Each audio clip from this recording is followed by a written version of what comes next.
Hello once again, Star Wars and Unboxing fans. Welcome to another episode of Darth Tuba's Star Wars Unboxing Show. I'm your host, Darth Tuba, and this is part two, I suppose, of a large shipment of boxes that have come in. These are the other two Entertainment Earth shipments that have come in. And again, in my last video I mentioned, I am up to 70 pre-orders, folks. 70!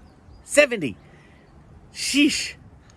You know, I will say this, though. I have had, and I have talked about this in the past, I have had a few instances where I've walked into a Walmart and for example, I have run into a whole shipment of brand new figures, and all of them, or most of them, were figures that I didn't have, but were on pre-order.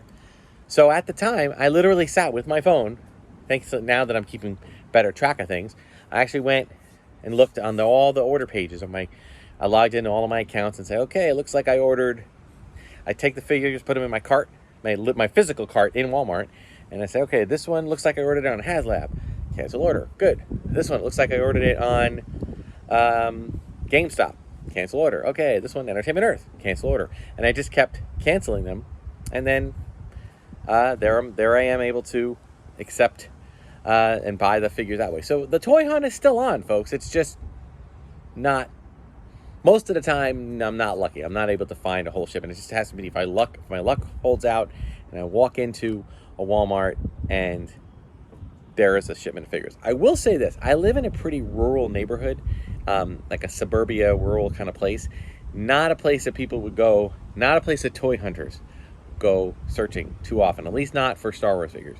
So oftentimes, if I see a rack of brand new figures that have just been minty fresh out of the box, hanging there on the peg, if I walk away and come back the next day, oftentimes most of them are still there. So it's not something that we have to deal with too much. Whereas if I lived in the town next door, that's closer to all the main roads, very easy access to the city. So there, a lot of people are collecting, and a lot of scalpers find the stuff and everything. So again, I know I've received emails on what was shipped, but I purposely don't look at them. I just want to kind of be surprised. And in this case, I'm looking like it is a black series, and oh my god, it's Ponda Baba. Yes, Ponda Baba is awesome. All right, let me just make sure. Yep, okay, no more. Oh, look at him. There he is in all of his Aqualish glory. A burly Aqualish thug, Ponda Baba smuggled spice for Jabba the Hutt alongside his friend Dr. Cornelius Evazan, which I think I just got him in the mail a few weeks ago. A murderous former Surgeon Ponda had rescued from a bounty hunter. So they have a story, man. That's a pretty crazy story.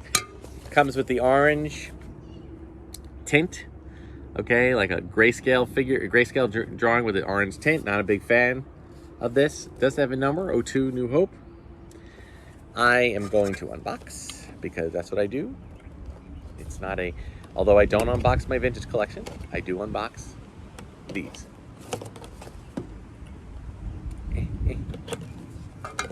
All right, here we go. I have to say, there's something oddly satisfying. I don't know. I'm just weird. I probably am just weird. But there's something oddly satisfying about these packages, in that they just kind of fold up nicely and just get all put away. I don't know, something about it, the shape. Now, the one thing I noticed about this, and I always thought this was very interesting, comparatively to, I'm going to put his gun in his holster. Thank you, Hasbro, again, for holsters. Okay. The thing I love about, I found interesting is that when we got the, us old folks that got the the actual vintage figures in the 70s and early 80s, the Walrus Man figure looked nothing like this, in the sense that his head was just like a human-sized head. Look at the size of his head.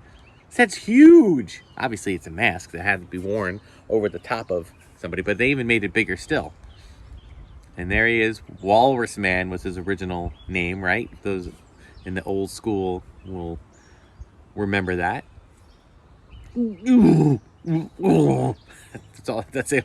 That's the language I know. I don't even know if it makes it him. This species made a return appearance in the Book of Boba Fett as one of the crime families. that ran part of Mos Espa. So that's kind of cool. I'm not quite sure what the deal is with the face. I remember that Mark Hamill said that they used to just call it butt face because, well, yeah, Anyway, but, the rest of his body, he's got the cool 70s style jacket. He's got the trousers. He's got the full riding boots going, the nice tunic. And, of course, he's got the full out articulation. Doesn't look like he has a removable arm. Why would he have a removable arm? Because, spoiler alert, Obi-Wan...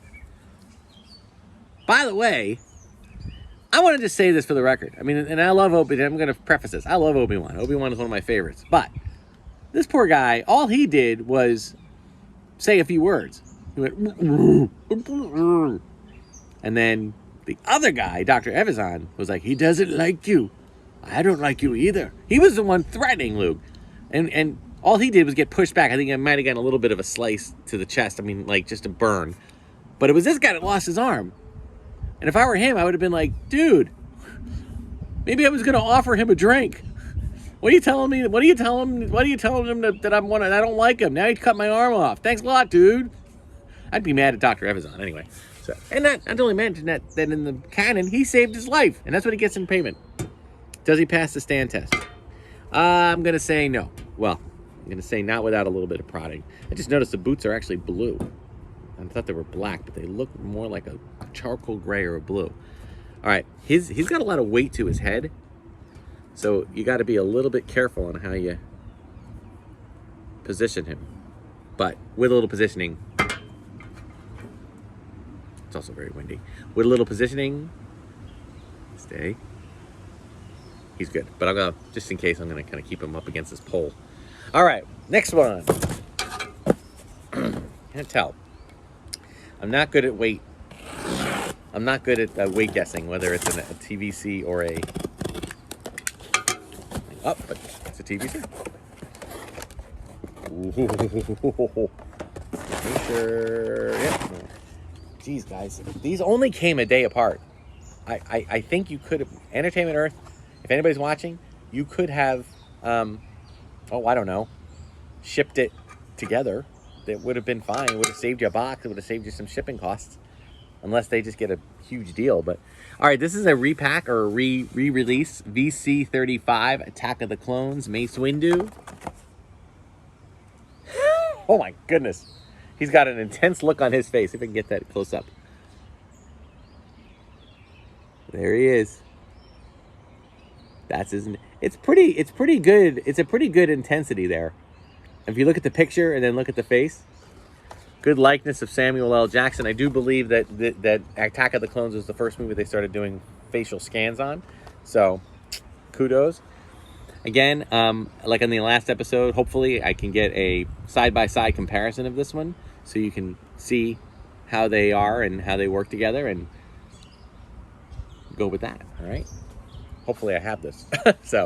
But yeah, again, I keep the vintage back packaged up. This one actually shipped a little better than the other one. No real bends, no creases. All right, pretty good and in good shape. So that will do it for this episode. I mean, some of these episodes are kind of short. Thank you for bearing with us. This episode of Darth Tuba's Unboxing Show. Be sure to like, subscribe. Hit that like button, folks. The like button really helps. Subscribe. Hit the notification button so you get notified when all the videos are dropping. I generally drop Wednesdays and Sundays. Also, check me out on Instagram and Twitter at Darth Tuba. It's Darth Tuba Star Wars Unboxing page on Facebook. And if you have any questions, darthtuba77@gmail.com. Email me and check out my War of the Stars podcast that I co-host. Until next time, folks, may the Force and the toys be with you. And I actually think he does like you.